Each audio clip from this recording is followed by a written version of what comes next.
వందనాలండి.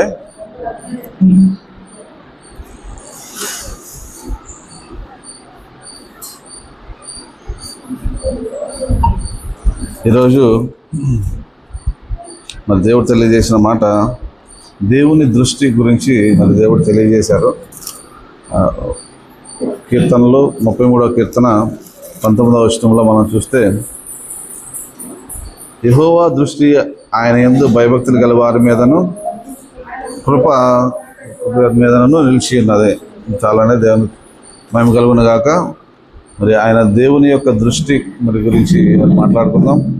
మరి ఇప్పటివరకు అయితే మరి చక్కటి సందేశాన్ని మనం విన్నాము. చాలా శక్తివంతంగా మన జీవితాల్లో కూడా మరి ఇలాంటి మరి ఈ యొక్క వాక్యం విన్న తర్వాత మరి మనం కూడా వాక్యాన్ని బట్టి నడవడానికి మనం ప్రయాసపడాల్సిన అవసరం చాలా ఉంది. మరి దేవుడు నిజంగానే మన మీద ఆ దృష్టి ఉంచారు కాబట్టే మరి ఇంత చక్కటి వాక్యాన్ని మనకు అందించారని మరి నేను అనుకుంటున్నాను. ఎందుకంటే మన జీవితాలు ఎలా ఉండాలో మరి నిజంగా అన్ని జనులకి అన్నిలకే కాదు, నిజంగా మరి క్రైస్తవులు అనబడేవారు మరి ఏ విధంగా ఉన్నారో మనకు తెలుసు. కాబట్టి మనం ఆ విధంగా మరి ఏర్పరచుకున్న వాళ్ళు కాదు, కానీ ప్రత్యేకించబడిన వాళ్ళ ఉండాలని ప్రభువు కోరుకున్న విధానంగా మరి ఈరోజు మనకు దేవుడు తెలియజేశారు. కాబట్టి ఆ ప్రత్యేకతను మనం ఉండాలని మన ప్రభువు కోరుకున్నట్లుగా ఈరోజు వాక్యం మరి చక్కగా మరి తెలియజేశారు. కాబట్టి ఆ యొక్క వాక్యం ప్రకారం అలాగే, ఎందుకంటే దేవుని దృష్టి, దేవుడు మనల్ని చూస్తున్నాడు అనేది మనం ఎప్పుడు కూడా మనం జ్ఞాపకం చేసుకోవాలి.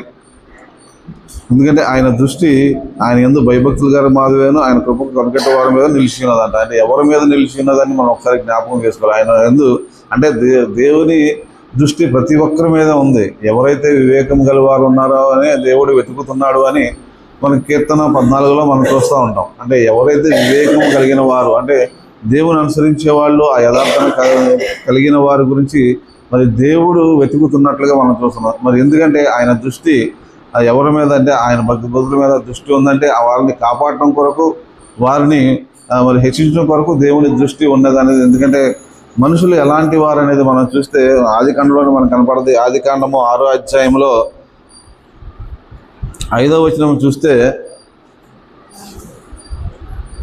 నరుల చెడుతనము భూమి మీద గొప్పదనియు వారి హృదయం యొక్క తలంపుల్లోని ఊహ అంతయు ఎల్లప్పుడూ కేవలము చెడ్డదనియు యెహోవా చూచి. కాబట్టి యెహోవా ఏం చూశారంటే, ఎందుకు దేవుడు మన దృష్టిస్తున్నాడు అంటే మన పరిస్థితి ఎలా ఉందనేది మనం చూస్తే, నరుల చెడుతనము భూమి మీద గొప్పదనియు. కాబట్టి భూమి మీద నరులు ఎలాంటి వాళ్ళు అంటే చెడుతనంలో గొప్పగా ఉన్నారని మరి వాక్యంలో చూస్తున్నాం. అలాగే వారి హృదయం యొక్క తలంపుల్లోనూ ఊహ అంతయు ఎల్లప్పుడూ కేవలము చెడ్డదనియు. కాబట్టి తలంపులు, ఆలోచనలు, ఊహ అన్నీ కూడా ఏది కూడా మరి దేవునికి అనుకూలంగా లేదు. ఇక్కడ ఊహ అంతయు ఎల్లప్పుడూ కేవలం చెడ్డదని యెహోవా చూసి. కాబట్టి దేవుడు మన దగ్గర నుంచి ఏమి చూశాడంటే అంతా చెడునే చూశాడు, కానీ మంచి ఎక్కడ దేవుడికి కనపడతలేదు అనేది మరి ఇక్కడ ఈ ఆదికాండంలో మనం చూస్తున్నాం. కాబట్టి అంతా చెడ్డదే. అదే నరుల ఆలోచన, భూమి మీద నరుల చెడుతనము, హృదయ ఆలోచనలు, తలంపు, ఊహ ఏది కూడా మరి దేవునికి అనుకూలంగా లేనట్లుగా మన ఇక్కడ దేవుడు చూశాడు. కాబట్టి దేవుడు మరి ఎవరి కోసం వెళ్తున్నాడంటే దేవుని దృష్టి ఆయన యందు భయభక్తులు గల వారి కోసం, ఆయన కృప కొరకు కనిపెట్టుకున్న వారి కోసం దేవుడు వెతుకుతున్నట్లుగా అంటే ఉంది అనేది మనకు అర్థమవుతుంది. కాబట్టి ఇది ఎంతమందికి ఉంది ఈ యొక్క అంటే దేవుని యొక్క భయభక్తులు కలిగిన వారు ఎంతమంది ఉన్నారు, దేవుని యొక్క కృప కొరకు కనిపెట్టుకున్న వాళ్ళు ఎంతమంది ఉన్నారు. ఎందుకంటే దేవుడు మరి ఈ లోకానికి ఎందుకంటే మరి నరులు సృష్టించింది ఎందుకు అనేది మన ఆయన స్తుతించడానికి, ఆయన ఆరాధించడానికి. దేవుడు మరి ఆయన సృష్టించిన వారికి మరి ఆదామును చూసినప్పుడు అన్ని సమస్తమును సమకూర్చాడు. ఆయనకి ఏది తక్కువ చేయలేదు. కాబట్టి ఏది తక్కువ చేయకుండా అన్ని సమస్తం చూసి అన్ని చక్కగా తీసుకెళ్ళి ఒక తోటలో పెట్టి దేవుని యొక్క మరి మనసు ఎలాంటిది అనేది, అంటే అన్నీ కూడా శ్రేష్టమైనవి, మంచివి ఇవ్వాలని దేవుని కోరిక. మరి అందుకని దేవుడు ఆ దృష్టి ఇచ్చాడు అనేది మనకి ఇక్కడ అర్థమవుతుంది. కాబట్టి దేవుని దృష్టి మరి ఆయన యందు భయభక్తులు. కాబట్టి ఆయన యందు నిజంగా భయభక్తులు కలిగి ఉన్నామా? ఎందుకంటే ఆయన దృష్టి ఆయన చూసినప్పుడు ఆయన అంటే నిత్యము చూసినప్పుడు కాదు, ఎప్పుడు ఆయన చూస్తూనే ఉంటాడు మనల్ని. కాబట్టి ఎప్పుడు కూడా ఆయన చూసినప్పుడు మనం ఎలా ఉన్నాము, అసలు మన పరిస్థితి ఏంటి, ఆయన మనల్ని చూస్తున్నాడు. కాబట్టి మనం ఎలా ఉన్నాము అనేది మరి ఇక్కడ వాక్యంలో చూస్తాం. ఎందుకంటే ఇజ్రాయెల్ ప్రజల్ని దేవుడు మరి ఏ విధంగా చూశాడని చూస్తే నిర్గమాకాండంలో 3:9 చూసినప్పుడు, వాళ్ళందరూ చెడిపోయారు. కానీ దేవునికి మొరపెట్టడం అనేది మనకి ఇక్కడ కనబడుతుంది. నిర్గమకాండము 3వ అధ్యాయము 9వ వచనంలో చూసినప్పుడు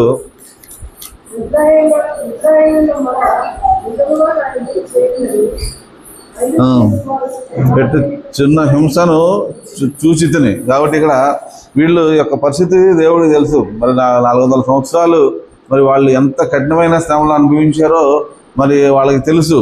కానీ మరి ఎప్పుడు దేవుడు వాళ్ళ వైపు చూశాడు అంటే ఎప్పుడైతే వారు మొరపెట్టారో, అంటే 400 సంవత్సరాలు వారిని మరి దేవుడు చూస్తూనే ఉన్నాడు, ఎప్పుడు నా వైపు తిరుగుతాడు, ఎప్పుడు నాకు మొరపెడతాడని. కాబట్టి ఇక్కడ ఆయన దృష్టి ఎప్పుడైతుందని ఎప్పుడైతే వీళ్ళకి మొరపెట్టాడో, ఇజ్రాయేలు ఎప్పుడైతే దేవునికి మొరపెట్టాడో అప్పుడే మరి దేవుని దృష్టి వాళ్ళ మీదకి వచ్చింది అనేది మనకి ఇక్కడ చూస్తున్నాం. ఇజ్రాయేలు మొర నిజంగా నా యొద్దకు చేరినది, ఐగుప్తులు వారిని పెట్టుతున్న హింసను చూచితిని. అంటే ఆయన ఎప్పుడైతే వాళ్ళు మొరపెట్టారో దేవునికి, మొరపెట్టినప్పుడు దేవుడు వాళ్ళని చూసి వారిని రక్షించాలని, వారిని కాపాడాలని దేవుడు మరి 400 సంవత్సరాల తర్వాత వారిని కాపాడటానికి దేవుడు మోషేని మరి లేవనెత్తే విషయం మనందరికీ తెలుసు. ఎందుకంటే వారు దేవుడిని మొరపెట్టారంటే వాళ్ళకున్న పరిస్థితులు బట్టి, ఇరుకులు బట్టి, ఇబ్బందులు బట్టి ఎప్పుడైతే వాళ్ళు దేవుని అంటే మరి నిజంగా అంటే ఆ పరిస్థితులు తాళలేక నిజంగా హృదయపూర్వకంగా దేవుడిని మొరపెట్టి ఉండవచ్చు. ఎందుకంటే పరిస్థితులు చూస్తే చాలా భయంకరంగా ఉన్నాయి పరిస్థితులు, వాళ్ళ యొక్క పరిస్థితులు ఇవన్నీ కూడా మనం ధ్యానం చేసుకుంటూనే వచ్చాం. కానీ ఈ రోజున మరి వాళ్ళు అంటే ఆ రోజున మరి ఆ పరిస్థితిని మరి తట్టుకోలేక మరి దేవునికి మొరపెట్టినప్పుడు దేవుడు వారు మొర ఆలకించినట్లుగా మనం చూస్తాం. అంటే అది హృదయపూర్వకంగా మొరపెట్టుంటారు. ఎందుకంటే కాపాడేది దేవుడు తప్ప ఎవరో లేరు, ఆయనే దిక్కు అనేది ఆ రోజు వాళ్ళకి అర్థమై ఉంటుంది. కాబట్టి వారు ఆ విధంగా మరి మొరపెట్టినప్పుడు దేవుడు వారిని చూడటం అనేది మనం చూస్తున్నాం. అలాగే చూస్తే మరి దేవుడిచ్చిన కంఫర్ట్లు కూడా మనం ఒకసారి మనం ఆలోచించుకోవచ్చు అండి. ఎందుకంటే ఎప్పుడైతే దేవుడు ఈ విధంగా మరి వాళ్ళని చూశాడో వాళ్ళు అక్కడి నుంచి బయటికి రావడానికి మరి దేవుడు చేసిన సహాయం మనందరికీ తెలుసు. మరి అన్నీ కూడా చూసిన తర్వాత 2వ సమూయేలు గ్రంథంలో కూడా మనం చూస్తే 22వ అధ్యాయము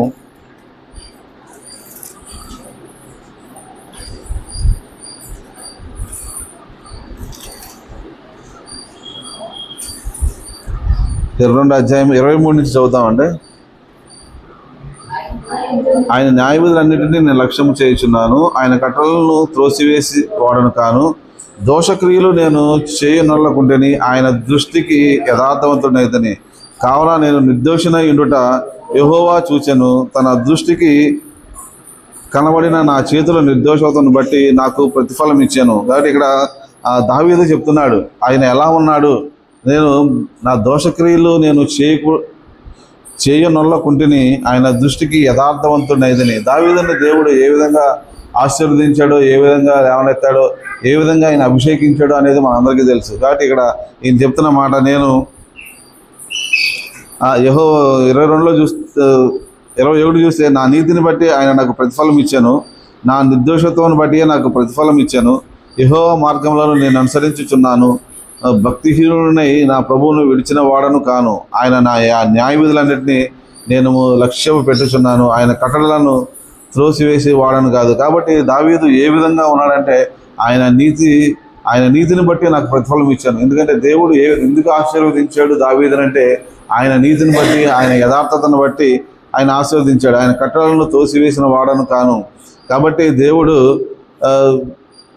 కావున నా నిర్దోషి ఉండుట యెహోవా చూచెను, తన దృష్టికి కనబడిన నా చేతుల నిర్దోషతను బట్టి నాకు ప్రతిఫలం ఇచ్చాను. దేవుడు ఎందుకు దావీదును ఆశీర్వదించాడంటే ఆయన యొక్క యథార్థవంతుడు తన యొక్క నిర్దోషత్వమును బట్టి నాకు ప్రతిఫలం ఇచ్చాను. కాబట్టి దేవుడు ఈరోజు దావీదు గురించి అంతగా మనం ఎందుకు చెప్పుకున్నాం అంటే నిజంగా దేవుడు మరి దావీదు అంతగా దేవుడిని ఆశ్రయించాడు. నిజంగా ఆయన భయభక్తులు కలిగిన వాడు, దేవుని కృప కొరకు కనిపెట్టుకున్నవాడు. కాబట్టి ఈరోజు ఆయన ఎంతగా ప్రతిఫలం పొందాడు, ఎంతగా మరి దావీదుని గురించి మనం మాట్లాడుకున్నా కానీ మరి అది తరిగేది కాదు. ఎందుకంటే తన యొక్క బిడ్డలు కూడా ఏ విధంగా ఆశీర్వదించారు, తర్వాత రాజులు కూడా మరి దావీదుని బట్టే మరి జ్ఞాపకం చేస్తున్నాడు. కానీ మరి అంటే ఎంతగా మరి దేవుడు ఆశీర్వదించాడు అంటే అది కేవలం ఆయన యొక్క నీతిని బట్టి, మరి ఆయన యొక్క నిర్దోషత్వాన్ని బట్టి మరి దేవుడు ఆయన ఆశీర్వదించినట్టు విధానం. ఎందుకంటే అది మరి దేవుడు ఆ ప్రతిఫలం, ఎందుకంటే దేవుడు ఆయన చూసి అన్నాడు, దేవుడు నన్ను దృష్టించాడు కాబట్టి నన్ను నా విధంగా మరి ఆశీర్వదించాడు, నాకు ప్రతిఫలం ఇచ్చాడని మరి వాక్యంలో మనం చూస్తున్నాం. కాబట్టి మరి దేవుడు ఆశీర్వాదం కావాలి, దేవుడు మనం ఆశీర్వదించబడాలి అంటే మరి ఏ విధంగా ఉండాలంటే మరి ఈ విధంగా మరి నీతి న్యాయాన్ని ఆశ్రయించి నీతిని అనుసరించి మరి ఆయన యొక్క మరి కట్టలను అనుసరిస్తూ మనం ఉండాలని మరి వాక్యంలో సెలవిస్తుంది. మరి ఈ విధంగా ఉన్నాడు కాబట్టి దావీదును దేవుడు అంతగా ఆశీర్వదించాడు అనే మాట మనం ఇక్కడ చూస్తున్నాం. తర్వాత చూస్తే 2వ దినవృత్తాంతాల్లో కూడా మనం ఒక రాజు చూస్తాం. 16వ అధ్యాయంలో 9వ వచనం,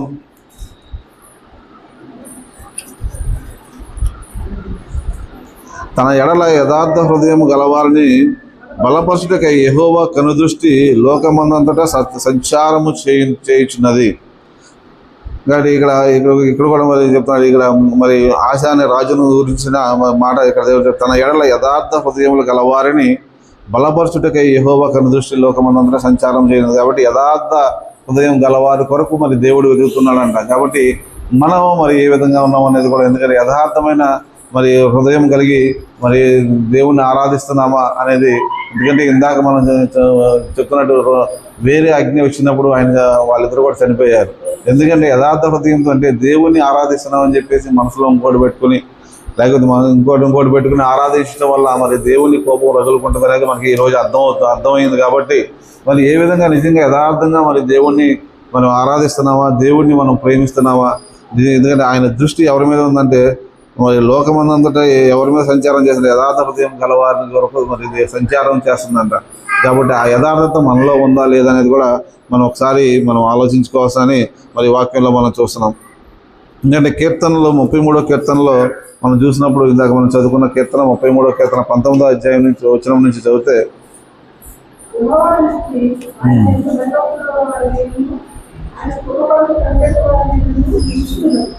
13 నుంచి అండి 13.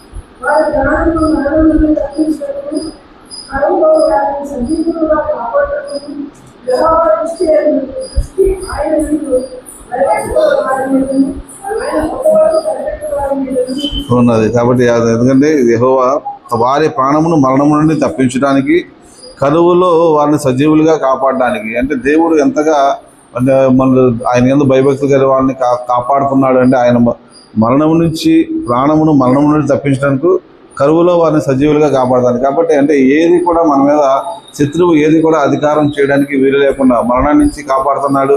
తర్వాత ఏ కరువు లేకుండా ఆయన కాపాడుతున్నాడు. అంటే నిజంగా ఇశ్రాయేలు ప్రజల్ని దేవుడు మరి బయట తీసుకొచ్చిన తర్వాత మరి ఏ విధంగా కాపాడాడు తర్వాత అనేది మనం ఒకసారి చూస్తే, నిజంగా ఇశ్రాయేలు ప్రజల్ని దేవుడు అసలు ఏ విధంగా నడిపించాడు ఒకసారి మనం చూస్తే, ద్వితీయోపదేశ కాండం 8వ అధ్యాయంలో మనం చూస్తే 4వ వచనం నుంచి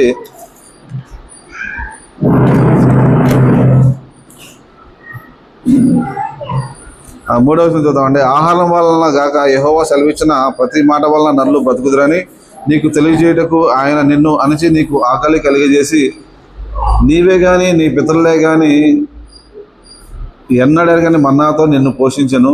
ఈ 40 సంవత్సరంలో నీవు వేసుకున్న బట్టలు పాతకెళ్ళలేదు, నీ కాళ్ళు వాయలేదు. ఒకడు తన కుమారుని ఎట్లు శిక్షించిన అట్లే నీ దేవుడైన యెహోవా నిన్ను శిక్షించువాడనని నువ్వు తెలుసుకొని ఆయన మార్గంలో నడుచుకున్నట్లు, ఆయనకు భయపడినట్లు నీ దేవుడైన యెహోవా ఆజ్ఞలను గైకొనవలను. నీ దేవుడైన యెహోవా నిన్ను మంచి దేశంలో ప్రవేశపెట్టును.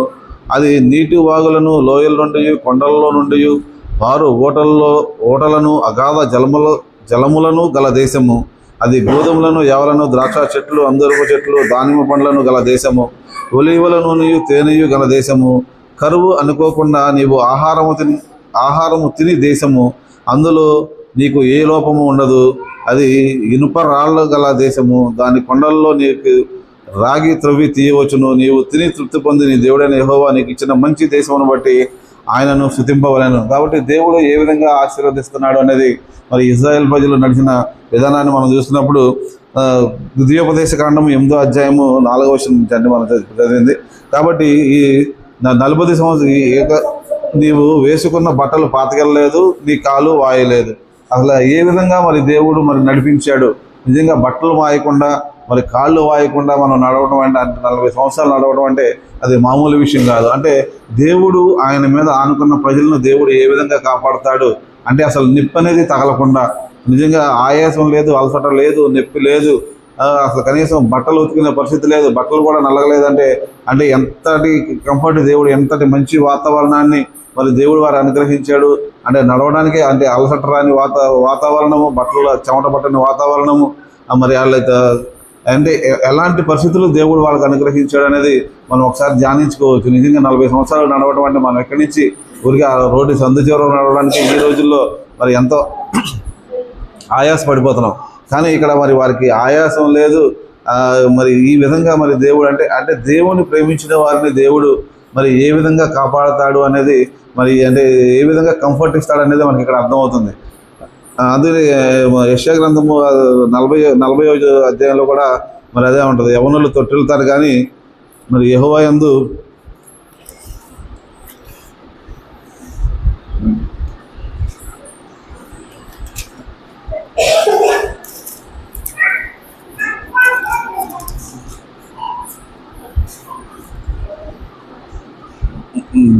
అదేనండి 29 చూస్తే సొమ్మసిల్లు వారికి బలం ఇచ్చేవాడు ఆయనే, శక్తిహీనులకు బలాభివృద్ధి కలుగు చేయవాడైనా. బాలురు సొమ్మసిల్లుదురు అలగెదురు, యవనస్తులు తప్పక తొట్టిల్లుదురు.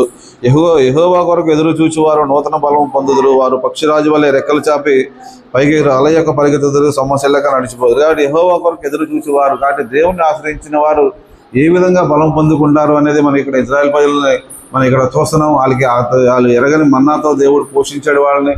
మరి చక్కటి ఇక్కడ చూస్తే అసలు వాళ్ళకున్న అది చూస్తే నీ దేవుడు 7వ వచనం నుంచి నీ దేవుడైన యెహోవా నిన్ను మంచి దేశంలో ప్రవేశపెట్టను. అది నీటి వాగులను లోయలను నుండి కొండలలో నుండి పారు ఊటలను అగాధ జలములు గల దేశము. అది గోధుమలు, యావలు, ద్రాక్ష చెట్లు, అంజూరపు చెట్లు, దానిమ్మ చెట్లను గల దేశము. అంటే వీళ్ళకి ఏది తక్కువ లేదు, అన్నీ కూడా దేవుడు సమకూర్చాడు అనేది ఇక్కడ అర్థమవుతుంది. అంటే దేవుడు కనుక మనల్ని దృష్టించి మనం కనుక ఆ విధంగా ఉంటే మరి ఇందాక దావీదు చెప్తున్నట్లుగా దావీదు భక్తుడు మరి ఆ విధంగా చెప్పాడు.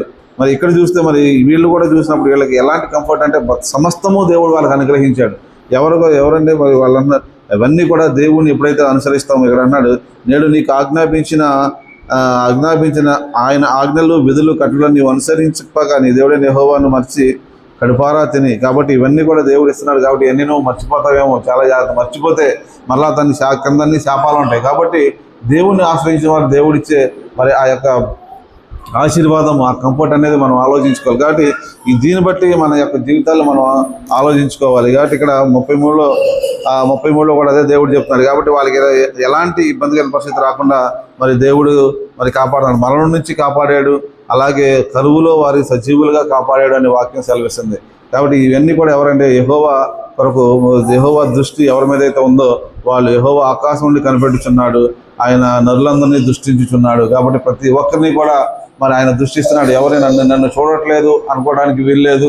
మరి దేవుని బిడ్డలా కాదా, లేకపోతే అన్యులా, లేకపోతే దేవుని తెలుసుకున్నవారా కాదా కానీ ప్రతి ఒక్కరిని కూడా మరి దేవుడు చూస్తున్నాడు. కాబట్టి మన యొక్క ఆలోచన మరి ఏ విధంగా ఉంది, మన యొక్క ఊహలు ఎలా ఉన్నాయి, మన ప్రవర్తన ఎలా ఉంది, ఇవన్నీ కూడా ఎందుకంటే నరులు చిన్నప్పటి నుంచే చెడ్డవారు కాబట్టి ఆయన ఆలోచనలు అన్నీ కూడా ఆయనకి తెలుసు. అవన్నీ కూడా చెడ్డవని దేవుడు తెలియజేస్తాడు. కాబట్టి వీటి నుంచి మనం బయటికి రావాలి అని ఇందాక చదువుతున్నట్టుగా ఆ అపవిత్రతలోంచి మనం పవిత్రులుగా రావాలని ఇందాక వాక్యంలో మనం చూస్తున్నాం. కాబట్టి ఆ పవిత్రతను మనం పొందుకోవాలంటే మరి దేవుడిని ఆశ్రయించినప్పుడు దేవుడు ఈ విధంగా మనకు కూడా ఆయన ఆశీర్వాదం ఈ విధంగా ఇస్తాడని మరి వాక్యంలో మనం చూస్తున్నాం. కాబట్టి ఇక్కడ మరి పాత నిబంధనలో మరి దేవుడు మరి నిజంగా మరి వాళ్ళందరికీ కూడా మరి అప్పుడు మరి కాపాడుకోవాలంటే ఇందాక చెప్పినట్లుగా మరి ప్రాయశ్చిత్త బలి, మరి సమాధాన బలి అన్నీ కూడా మరి ఇవ్వాలి.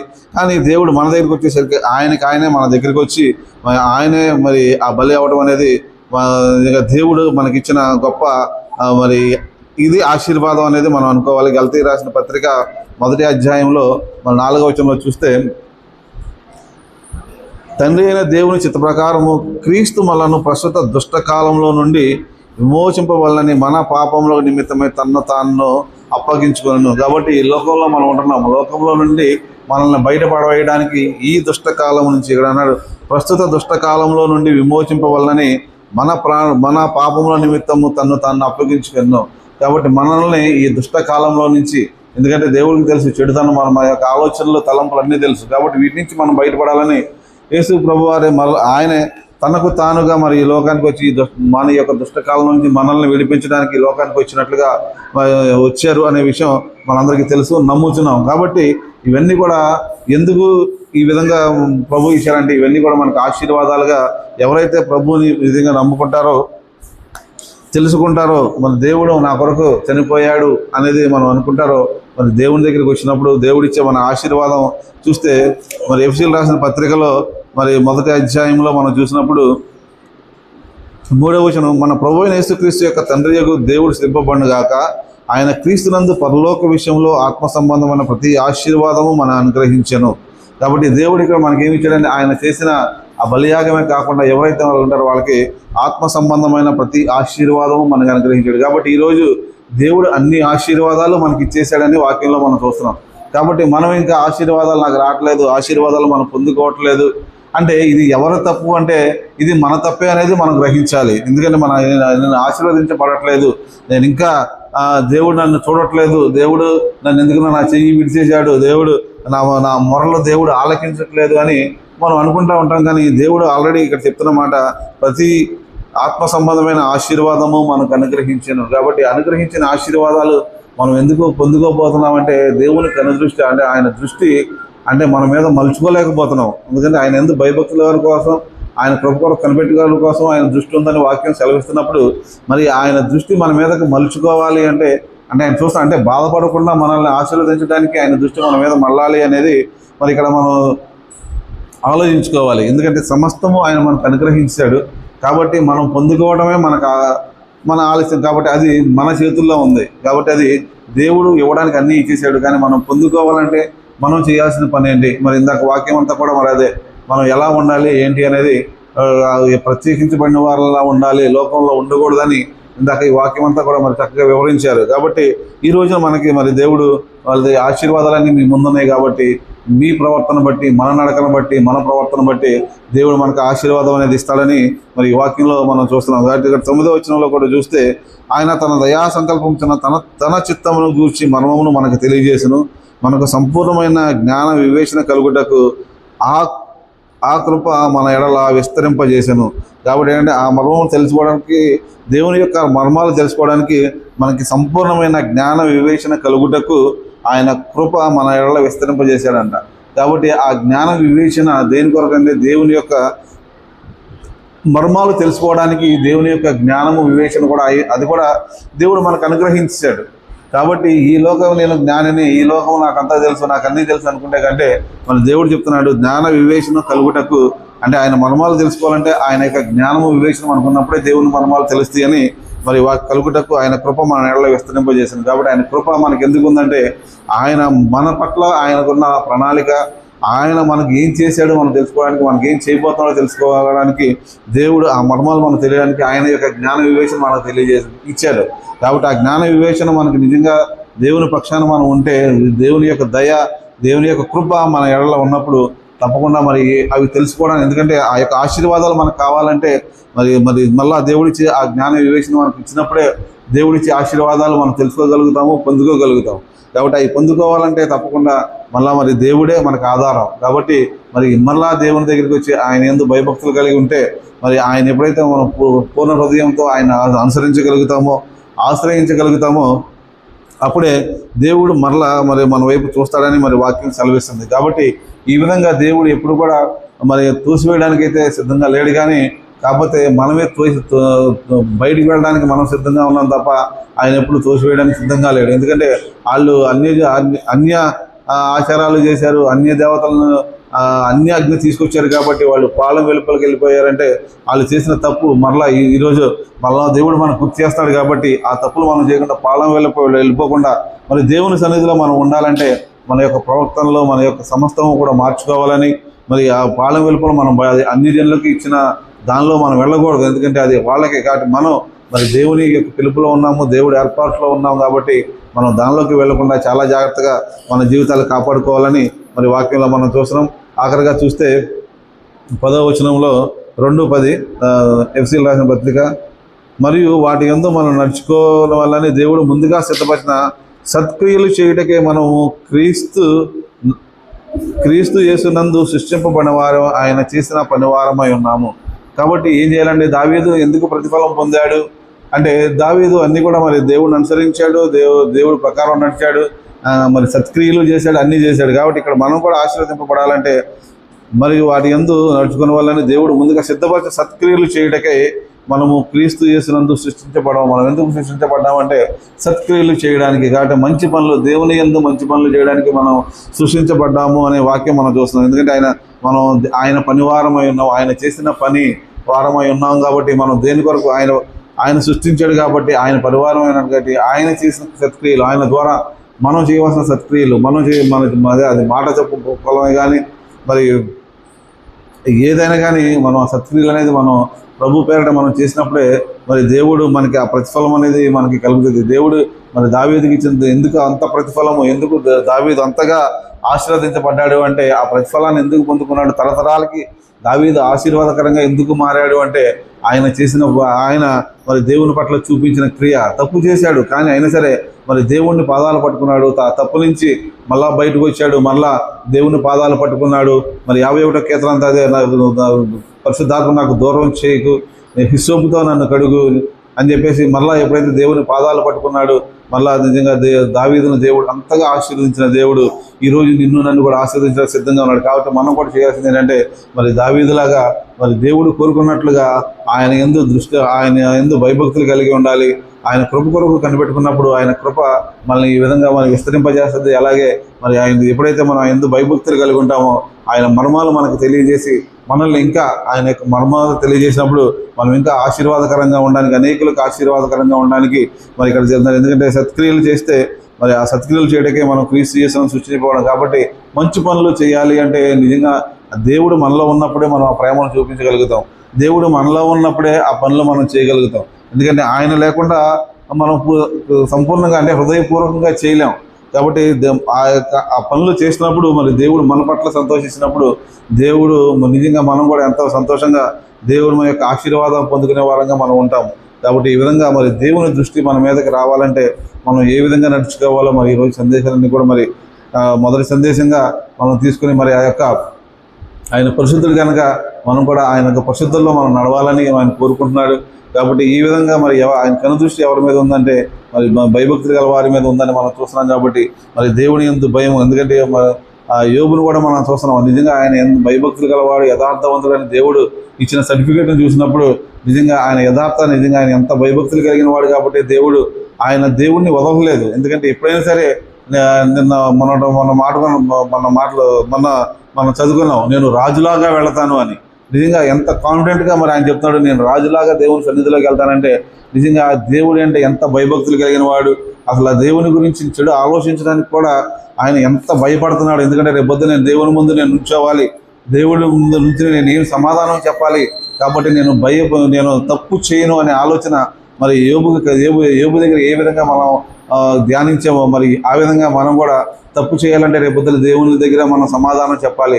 ప్రతి దానికి కూడా మనం సమయానికి సమాధానం చెప్పాలి. మనం చేసే పనులకి ప్రతిదానికి కూడా సమాధానం చెప్పాల్సిన అవసరం చాలా ఉంది. కాబట్టి ఇవన్నీ కూడా మనం దృష్టిలో ఉంచుకుని, ఎందుకంటే ఎప్పుడైతే మనం ఈ అన్నింటినీ కూడా విసర్జించి దేవుని దృష్టిలో నేను మరి నిర్దోషిగా కనపడాలని మనం ఎప్పుడైతే అనుకుంటామో దేవుడు ఈ లోకంలో ప్రతిఫలం ఇస్తాడు, తర్వాత లోకంలో కూడా మంచి ప్రతిఫలం అనేది, ఆ నిత్య జీవాన్ని అయితే మనం పొందుకోగలుగుతాం అనేది మరి వాక్యంలో సెలవిస్తుంది. కాబట్టి మరి ఆ విధంగా దేవుడు మన కొరకు చనిపోయాడు, ఆయన మన కొరకు అన్ని సిద్ధం చేశాడు. కాబట్టి ఆ సిద్ధం చేసిన వాటిని మనం పొందుకోవడానికి మనం ప్రయాసపడాలి. ఎందుకంటే ఏం ఆశీర్వాదాలు మన కొరకు అయితే ఉన్నాయో ఆశీర్వాదాలు దేవుడు ఇవ్వట్లేదు అనుకుంటాం కాదు, కానీ దేవుడు నా కొరకు అన్ని సిద్ధపరిచాడు. కాబట్టి నేను వాటిని పొందుకోవడానికి నేను ప్రయాసపడాలి. కాబట్టి నాలో ఇంకా ఏ దుష్టత్వం నాలో ఉందో మరి, ఎందుకంటే ఆయన ఈ దుష్టత్వాన్ని విడనాడడానికి ఆయన చనిపోయాడు. కాబట్టి ఏ దుష్టత్వం నాలో ఉందో దాని నుంచి నేను విడిపించబడాలి అని మనల్ని మనం మరి పరిశీలించుకొని మరి ప్రార్థన చేసుకొని మరి దేవుని యొక్క ఆశీర్వాదాలు మనందరం పొందుకోవాలని ప్రభు పేరిట కోరుకుంటూ దేవుడి వాక్యం దీవించిన గాక.